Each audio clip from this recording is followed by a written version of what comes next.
Snap Judgment Studios. Get a behind-the-scenes look at Comedy Central's The Daily Show on Beyond the Scenes, an original podcast from The Daily Show with Trevor Noah. Every week, host Roy Wood Jr. goes deeper with notable guests and experts from the Emmy Award-winning series, and together they use comedy to tackle current topics, from gentrification to gun laws, and take a closer look at how and why these topics matter.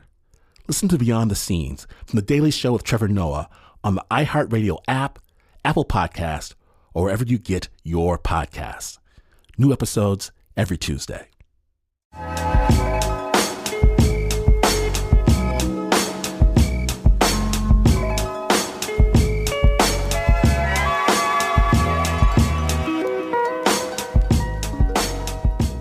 Okay, so the summer right before 7th grade, my family moved from deep country to bustling suburbia in one straight shot.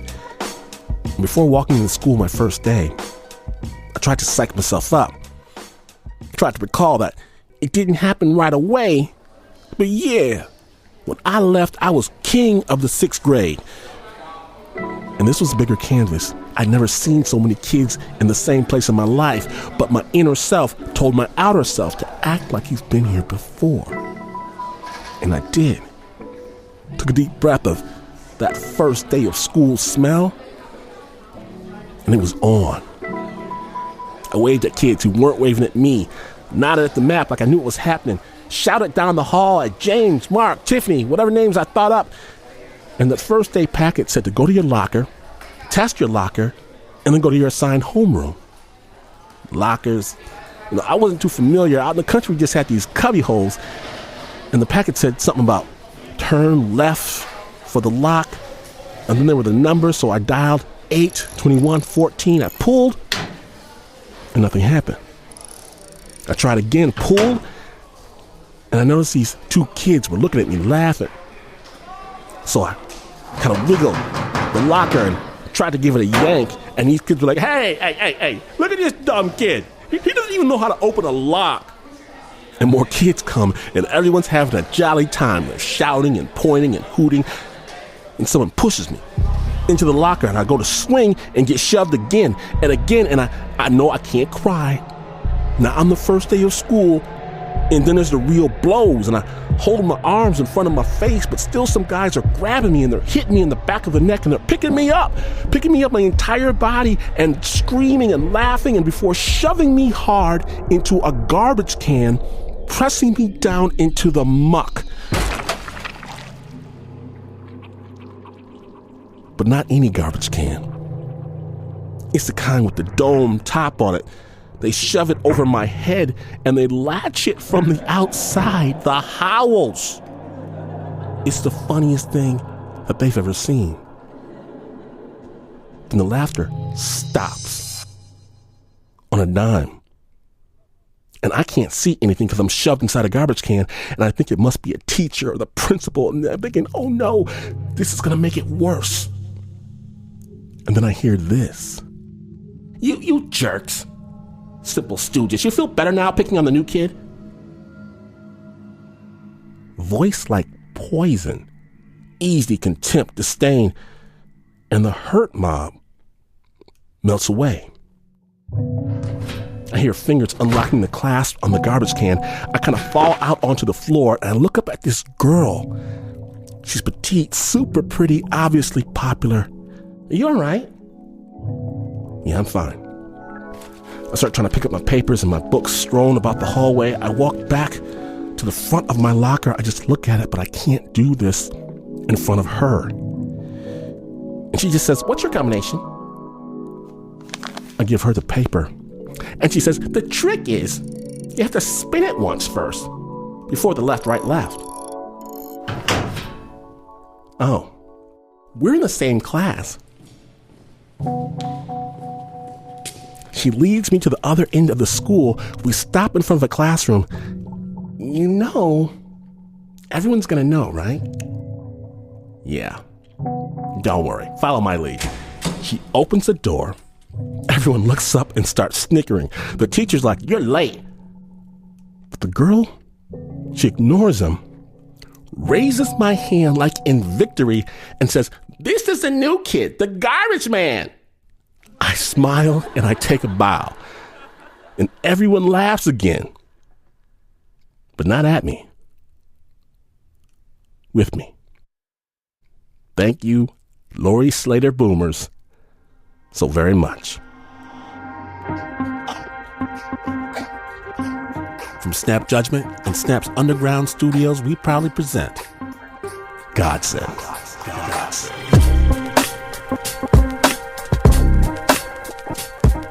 Amazing stories from real people who needed some divine intervention.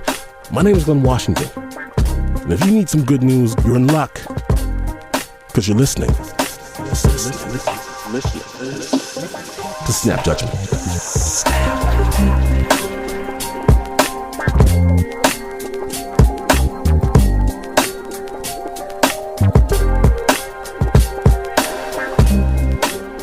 We're going to kick things off on our Godsend episode with a story straight from the heartland, which might be hard to believe for reasons you'll soon learn, but I'll let Ellen Spencer tell the tale.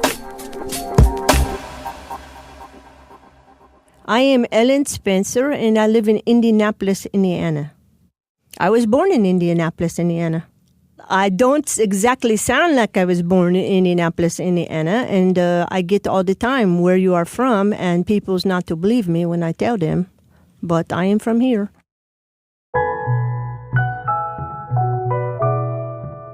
Landlocked Indiana, we don't have many foreigners traveling through like maybe Los Angeles, Chicago, or New York.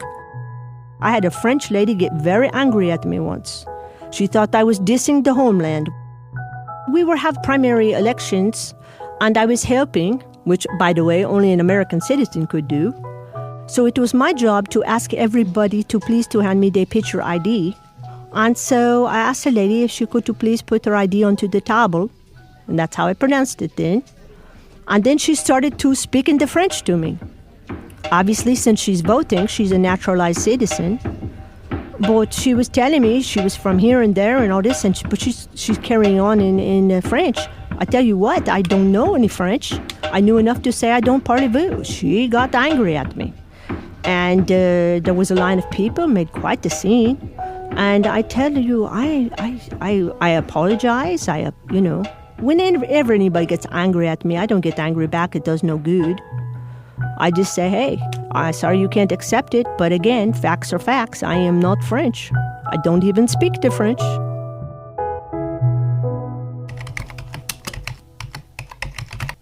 Six years ago, I was at my computer working on a project. Got a very, very bad migraine, but it was the numbness that was striking to me. It started at the tip of my chin. I went to my lips. By the time she gets to my lips, I'm noticing it. I start moving my head around, slapping myself in the face, tapping. And I was doing dishes late that night, and boy, did I get hammered with a severe pain at the back of the head, like somebody trying to chop my head off.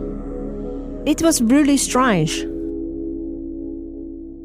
Anyway, the next day I go to the hospital. My husband to call me about 2 hours after I'm at the ER to check, and he asks me, he says, "What did they give you?" And I go, "Nothing, I just have saline only." He said, "You are slurring your speech like they give you a strong medication." And then the neurologist, "What is my diagnosis?" I ask him. He goes, "Well, slurred speech of unknown origin." And I'm thinking to myself, I just spent 2-3 days in the hospital, and my diagnosis is something I could have diagnosed myself with. You sound funny, and you got a headache. And I don't know why. I would say it started to transition, as you would say, to an accent within 48 hours. Every day, I'm experimenting to try to figure it out on my own. You want to say the word weird. I feel weird. I can say it now, but back then, I feel weird. Okay, that makes no sense to people. They're trying to figure out. Okay, that's fine. I'll pick a different word. Strange. Uh-oh. Different. Oh my gosh. You get running out of synonyms after a while. You're like, give me a thesaurus. And then you're like, okay, can't even say thesaurus.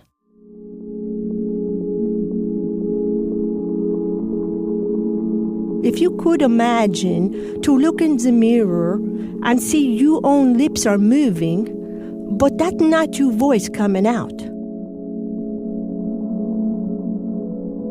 This is not the voice when I talk to my little girl and read her bedtime story. This is not the voice when I stood in front of a church and proclaimed my devotion to my husband and says, I will love you forever and always. I died. My speech was gone.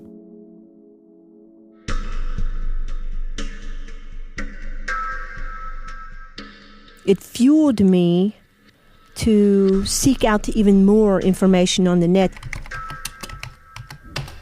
Boom, all of a sudden I hit one video in particular. It was called My Strange Brain. And it was about a lady, Cat Lockett was her name, C-A-T-H. I cannot say the T-H's very well. And she sounded French. And similar kind of things to happen. Just boom, all of a sudden they are sounding like a foreigner in their own country. Sometimes they say I'm French, then they say I'm Italian, then they say I'm German, I'm Croatian, I'm Kenyan. And this thing was called foreign accent syndrome. It's so rare, doctors not have heard of it before. So if you go to a doctor for answers, people don't believe.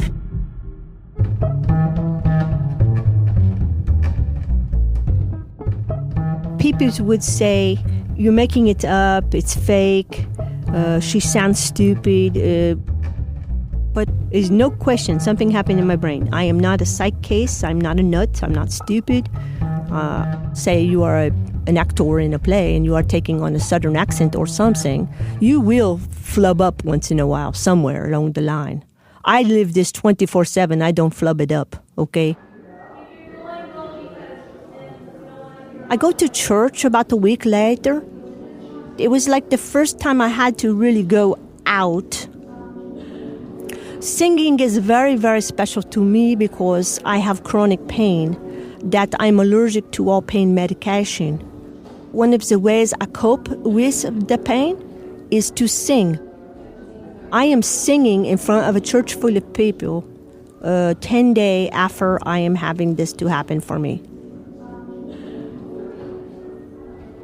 Few days before we actually do this in front of the church, we practice the songs.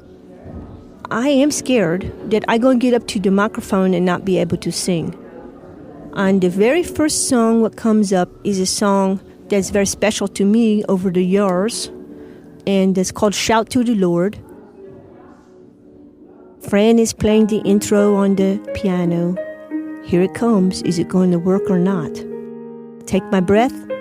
And I start to sing this song, and it came out.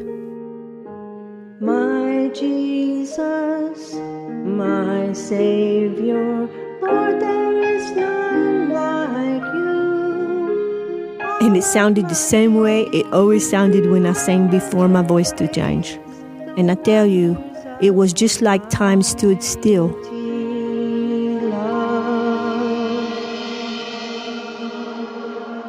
I continued to sing, but I was really choked up. And I managed to keep it.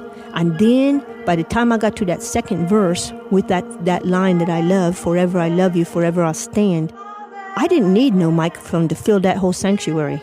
It came from my toes all the way out to my voice and up to heaven.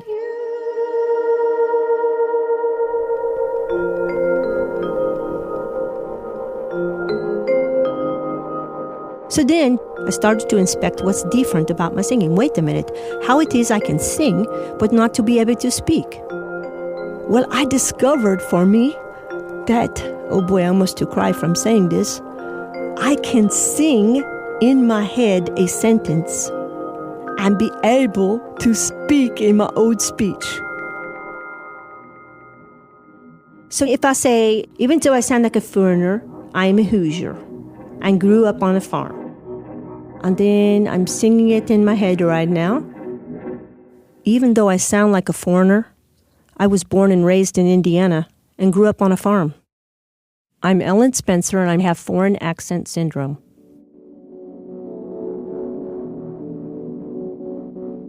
Did you hear it starting to slip back on the, probably about the word syndrome? Did you hear it coming back? I can do that. Only for a little bit.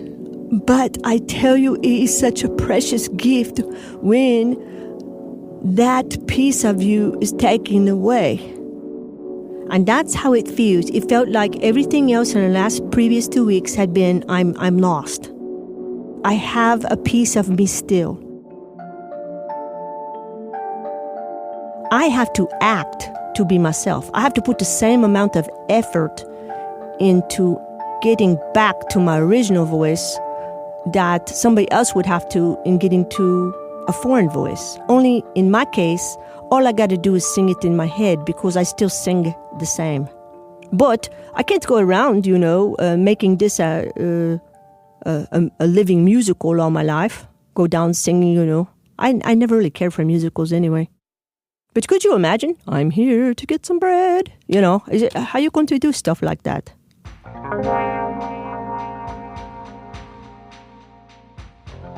Right now, I just celebrated what we call an FAS birthday number 6. So it's been 6 years with this voice I'm speaking right now. And nobody to this day can explain why.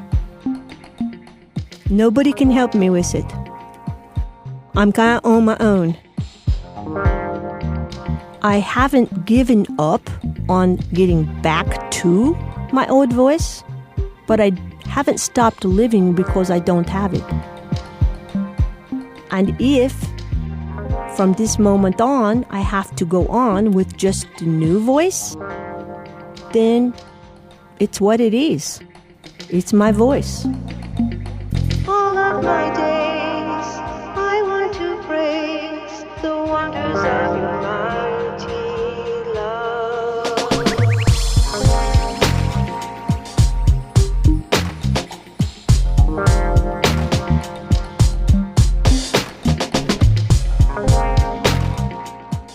Thanks, Ellen Spencer, for sharing your story at The Snap. It was produced by Julia DeWitt, with original sound design and score. Did you dig that last lick? By our own Pat Mesiti-Miller.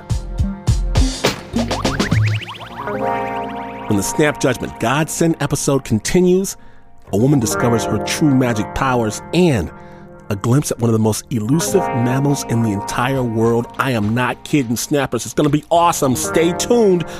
Right after the break. Snap Judgment.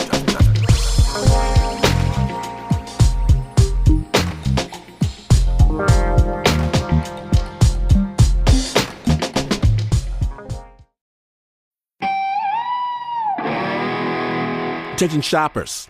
We now have taste in the bread aisle. Dave's Killer Bread. That's right. An organic bread that's no longer a sedative for your taste buds. Dave's Killer Bread is on a mission to make the most of the loaf, to rid the world of GMOs, high fructose corn syrup, and artificial ingredients, and plant the seeds of good in all that they bake. Killer taste, killer texture, always organic. Dave's Killer Bread. Bread amplified. Welcome back to Snap Judgment, the Godsend episode. Today, when you least expect it, expect it. Because for our next story, we head out to the shores of Alaska. For Lynn Sculler, there is nothing better than being alone in the wilderness.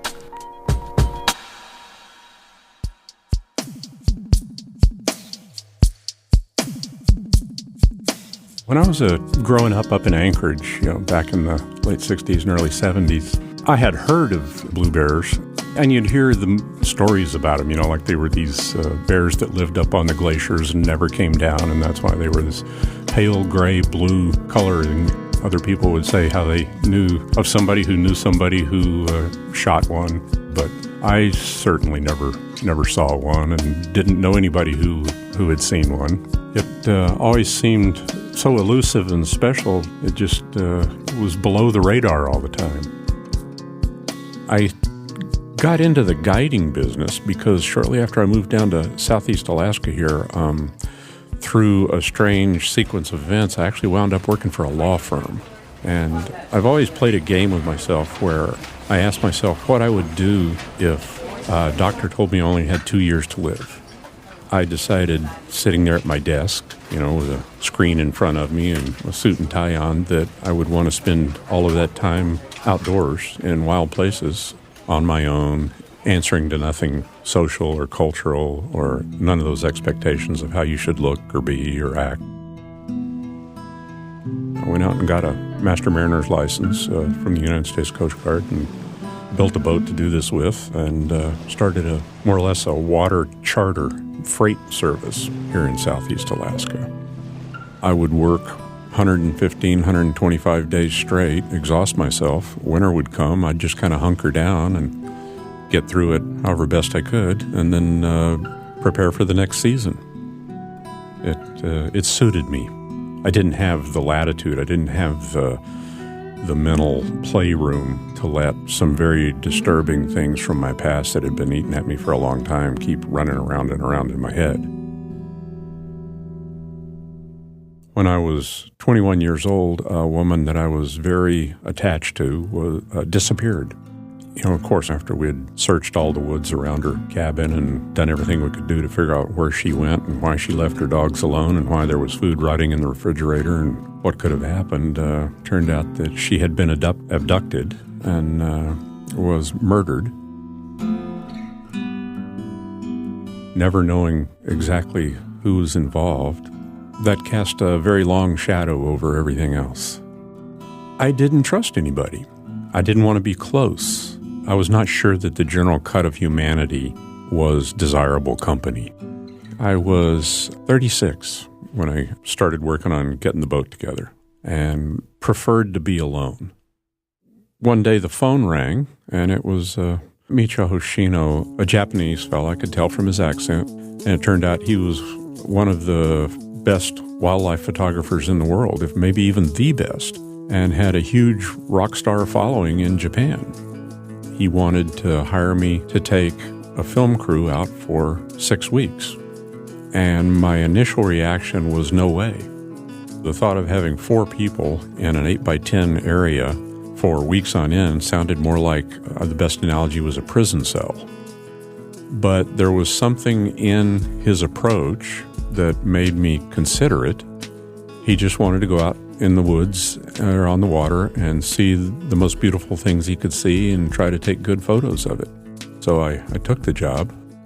Within a couple of hours of having him on the boat, getting ready and everything, I realized that I liked him, which was kind of unusual, to right away just like somebody.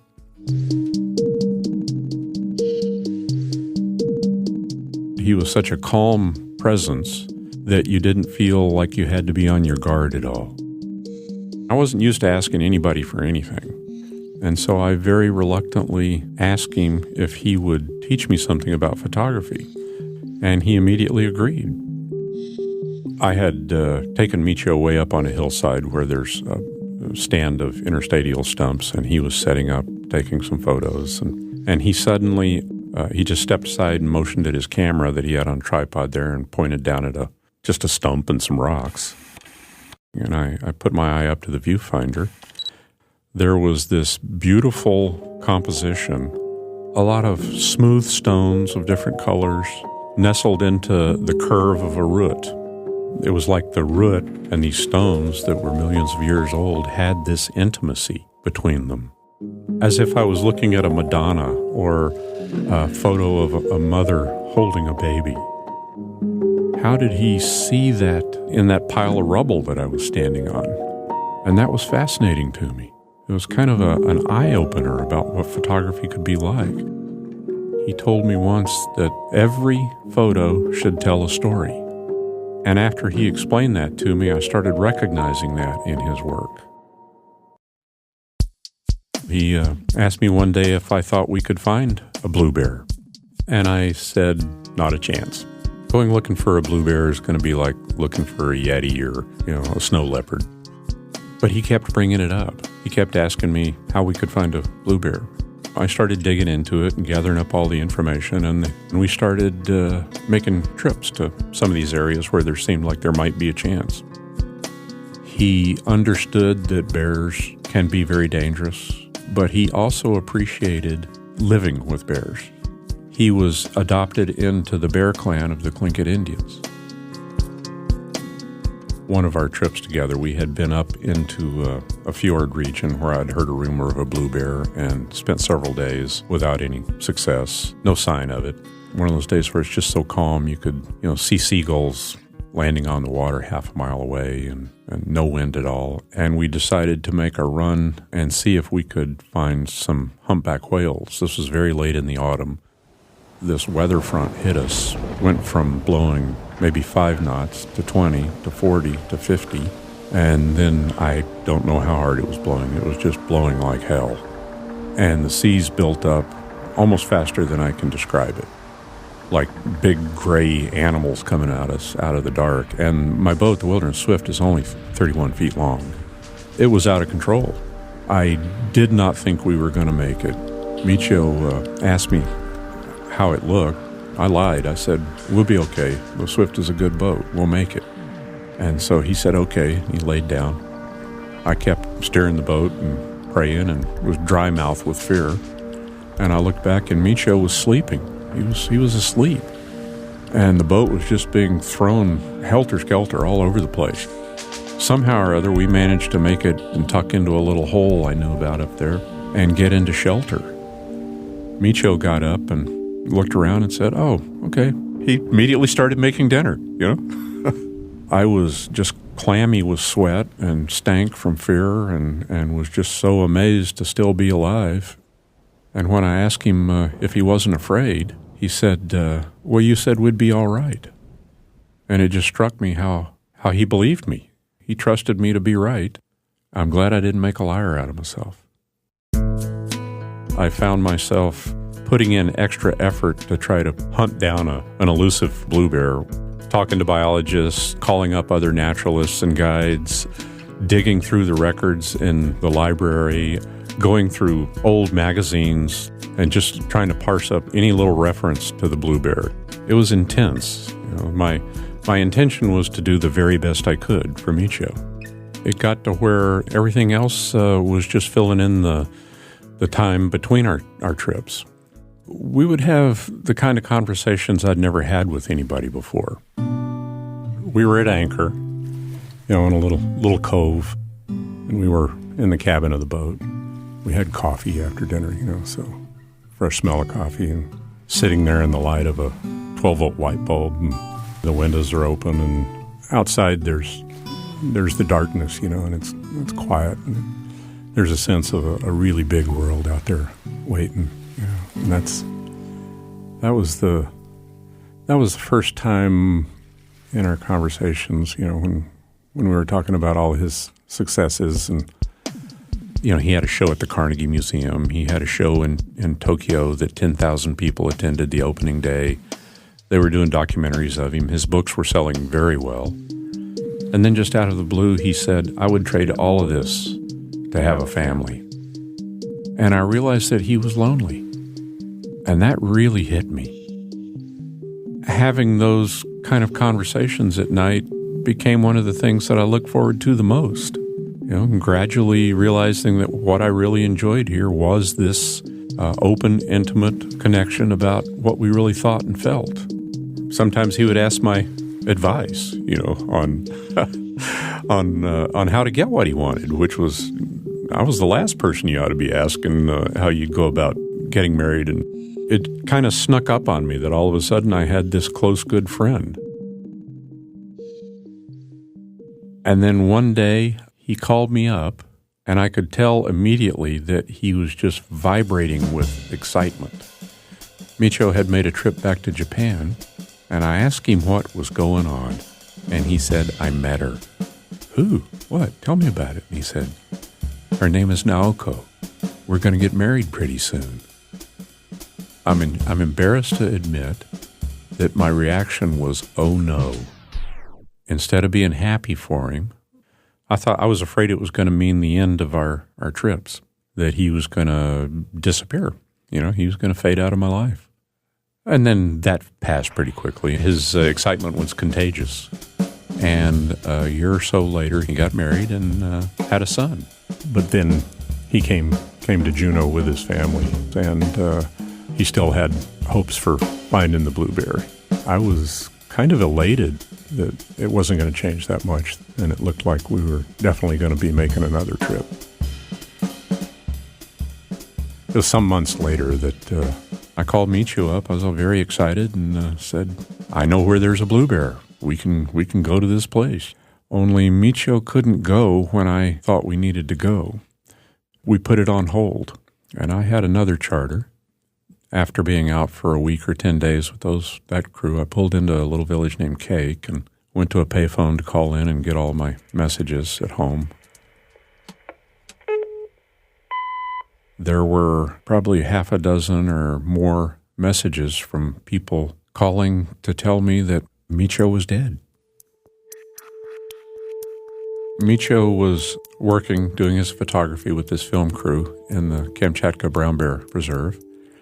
In the middle of the night, this bear who had been hanging around too close to camp and breaking into things took Michio out of his tent and killed him. I remember standing in that little restaurant, that cafe, on the payphone, and this incredible void opened up. I literally don't remember the rest of the day. Just get back out on the water, find wildlife for these photographers, set up, wait for the light, pay attention to the weather. But I wasn't present somehow. It's like I was just watching myself do this stuff, not having any idea what the future might be, or if there was a future, if it was worth thinking about. Just loss. The following spring, I'd lined up trips for the spring, and was with a couple of photographers that I wasn't getting along with. Looking back, I probably was not in the best frame of mind. We were anchored off in a fairly remote area. There was no wind, but there was the sound of water, the sea moving, all the thousands of tiny little bubbles and pops and clicks and all you hear from different bivalves being exposed. Kind of thing where at first it seems silent and quiet and still, but when you really start listening, there's just kind of a constant little murmuration of movement and life. And a bear walked out onto the beach. Got to looking, and there was something different about it. I put the skiff in the water and got a little closer, and it was this husky, well-furred, heavily muscled animal with this kind of smoky gray coat that blended into all of the glacial erratic stones and the cobbles and things. It looked like a dark gray stone. Sure enough, it was a blue bear. I broke every rule I had about approaching wildlife. I've always made it a point to try to not bother the animals, not intervene. But I just kept drifting closer and closer and closer, and the skiff was in a couple of inches of water. I might have even stepped out of the skiff and started walking towards it if it hadn't just suddenly spun around and was looking at me, and just picked up my camera that Michio had talked me into getting and took one shot. And then it just turned and ran off into the woods, and it was gone. And then it was just me sitting there on the beach.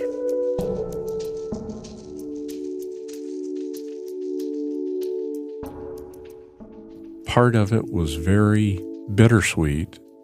It kind of felt a little bit like something was being put in my face.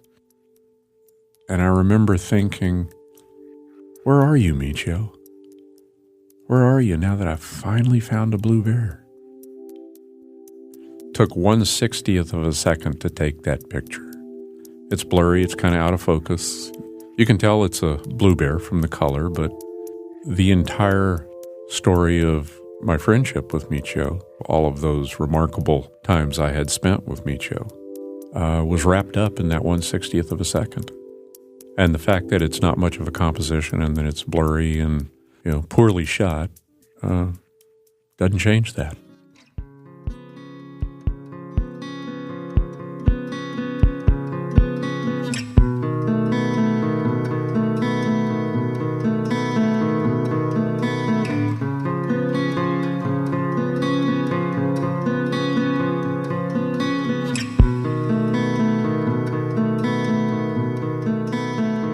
Thank you, Lynn Sculler, for sharing your story. To find out more about Lynn and Michio's adventures, grab a copy of Lynn's book, The Blue Bear. I have a link at snapjudgment.org. That story was produced by Nancy Lopez with sound design, original sound scoring, and original sound playing on instruments by Renzo Gorio and Davy Kim.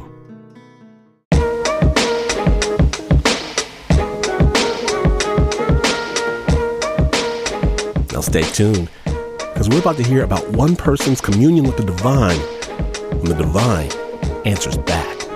On the Snap Judgment Godsend episode, stay tuned.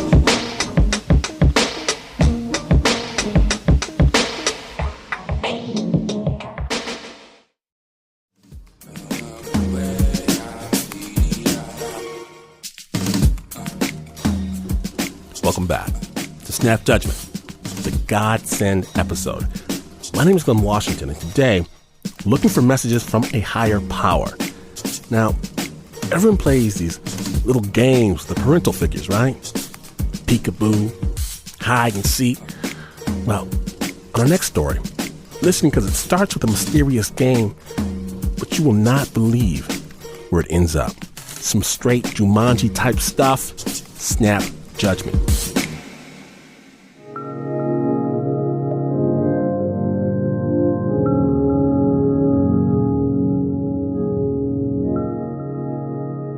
My dad would say to me, I'm going to write something down on a piece of paper, and then I'm going to hand it to you. And then you're going to close your eyes, and you're going to breathe in and out. And then you're going to tell me what you see. And then I'd go into what I saw.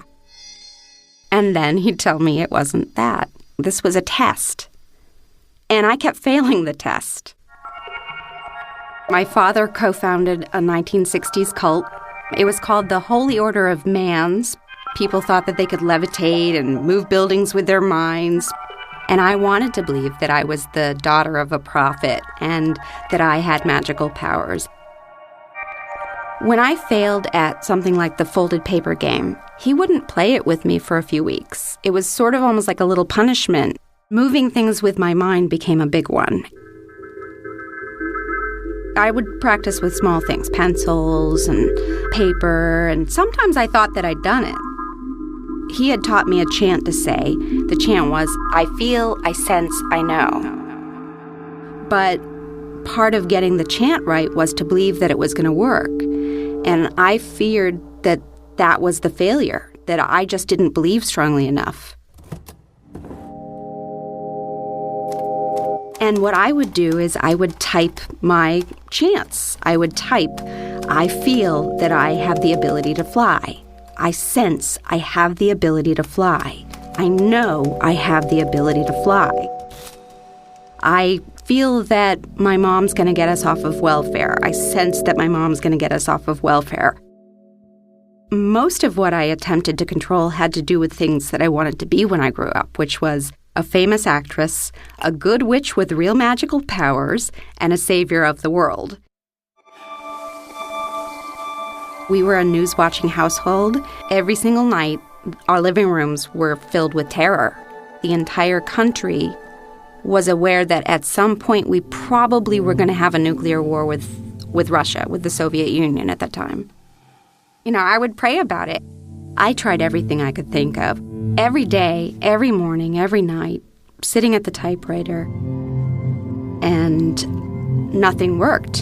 And because I was a failure, I hadn't brought my father back. I hadn't helped relations with Russia. It was 1982. Samantha Smith was a year older than I.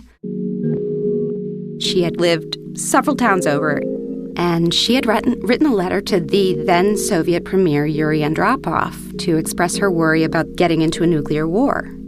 And a week later, the Soviet embassy called Samantha at home to say that a reply from Yuri Andropov was on its way. She got a response, and it was typed in Russian, and it was accompanied by an English translation that read, We in the Soviet Union are trying to do everything so that there will not be war on Earth. He invited Samantha and her family to go visit his country. And I stayed up late to watch her interviewed on Nightline by Ted Koppel.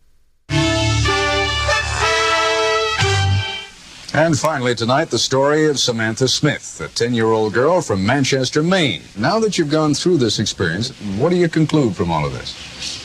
Well, I just hope we can have peace and hope it'll do some good.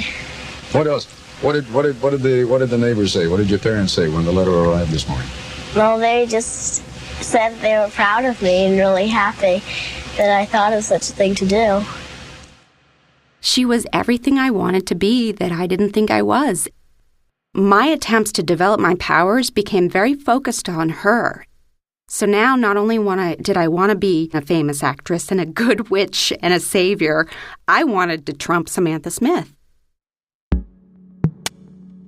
She had gone to the Kremlin, the Russian Friendship Society, and she'd had a luncheon with the first woman cosmonaut. The news coverage was really big across the country, but because she was specifically from Maine, it was pretty intense here. For 2 weeks, I really seethed and cringed at every news story. I mean, she had really set in motion something huge, and she was making real suggestions to save the world. And then one day, my mother and I were watching TV, and there was an advertisement for a new TV show that was going to star Samantha Smith and Robert Wagner. I could feel the muscles of my face clench. Not only was Samantha Smith, this beautiful little girl, saving the world, now she was taking my dream of being a famous actress. I truly did not believe that there could be more than one little girl from Maine to have this kind of success. And I closed my eyes, sitting in the living room, and I focused my mind, and I breathed in and out, and in and out. The sounds of the room and the TV just seemed to drift away. And one thought formed with great clarity. I wish Samantha Smith would die.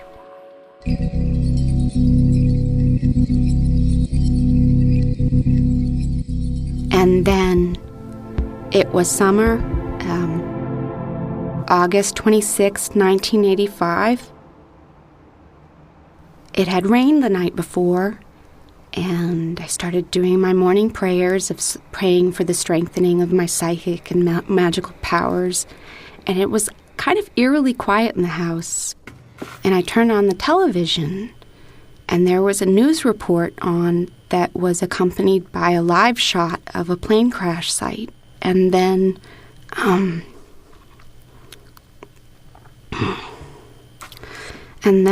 an image of Samantha Smith came on the screen. And the reporter said, Last night, 13-year-old Samantha, America's youngest goodwill ambassador, was killed in a plane crash. I wished her dead, and now she's gone. I wished her dead, and now she's gone. I knew I'd killed her.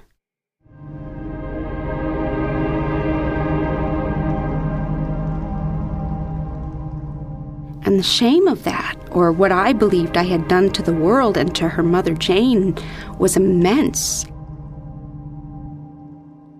For about 3 years after that, I attributed every moment of pain or trauma as all part of my punishment for what I had done. Everything told me that I would eventually suffer a painful death at a young age because I deserved it. And so I waited. The world didn't forget Samantha. The newly elected governor of Maine signed a bill proclaiming the first Monday in June Samantha Smith Day. And the bronze statue of Samantha was unveiled in front of the Maine State Cultural Building. It was right before my birthday, so every year when my birthday came around, I was reminded that I was getting a year older and Samantha Smith was not. If I told my dad that I killed that girl, he would have believed it. I have no doubt in my mind that he would have believed it. It probably would have amped up my training again, but it wasn't worth it for the shame that I felt in what I had done. I believed I killed this girl. And I was visiting my father in North Carolina. I was on the porch, and I saw cars with lights come up, and the lights were flashing.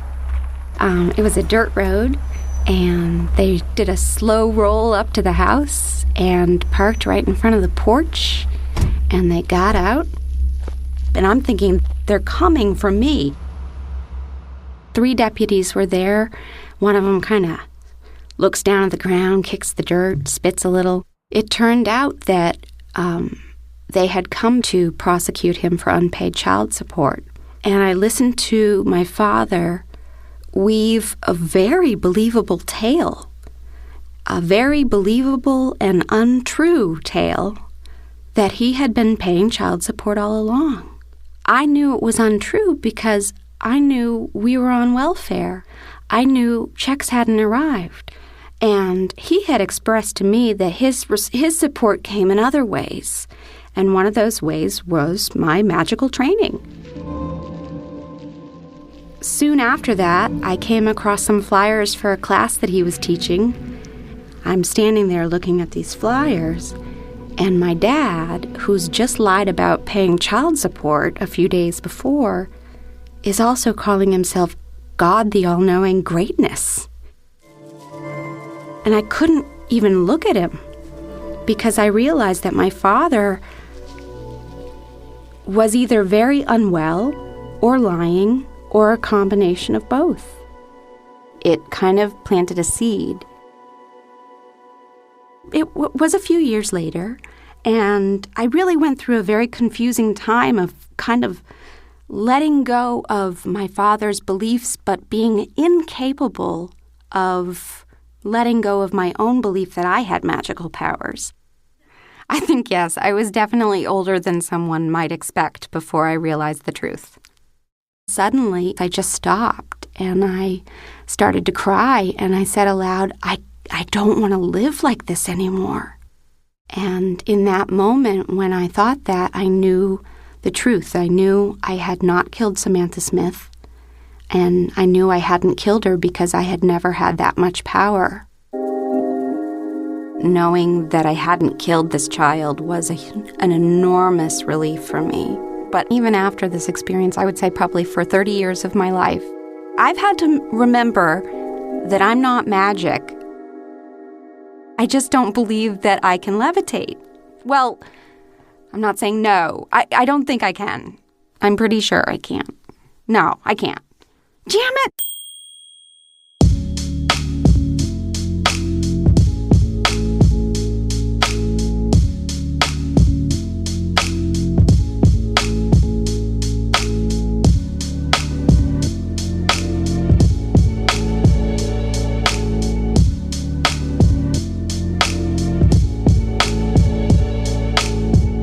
Truth be told, Kate, I practiced my magical powers this morning.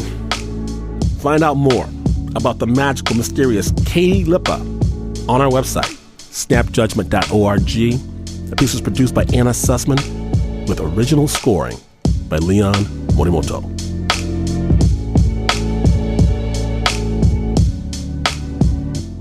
It's about that time you knew that you are indeed a godsend to us, Snappers. Because of that, we made you something special. A full-on library of Snap episodes in podcast form waiting for you to subscribe. Free of charge to put some Snap in your pocket. But how do I do it, Glenn? How? Just go to snapjudgment.org. It's all there on iTunes, Stitcher, your local public radio station, wherever you get your Snap fix. Snap was produced by myself and a team that dropped from the clear blue sky. Beat the pots together for the Uber producer, Mr. Mark Ristich. Pat Mesiti-Miller, can do. Can you? Anna, the Angel Sussman, the Horned One, Julia DeWitt, Nancy, who must not be named Lopez, Davey, who must be named Kim, Joe, the Streets Have No Name Rosenberg, Renzo, who has no game Gorio, the Snap Celestial Choir, Anna Adlerstein, Eliza Smith, Leon Morimoto, Matt DuCant, and Jasmine Aguilera keeps it real. This episode is executive produced by Jason Songer. Thanks a lot.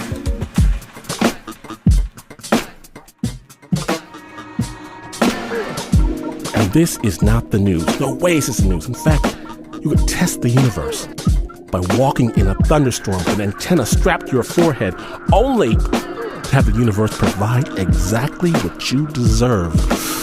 And you would still not be as far away from the news as this is. But this is PRX.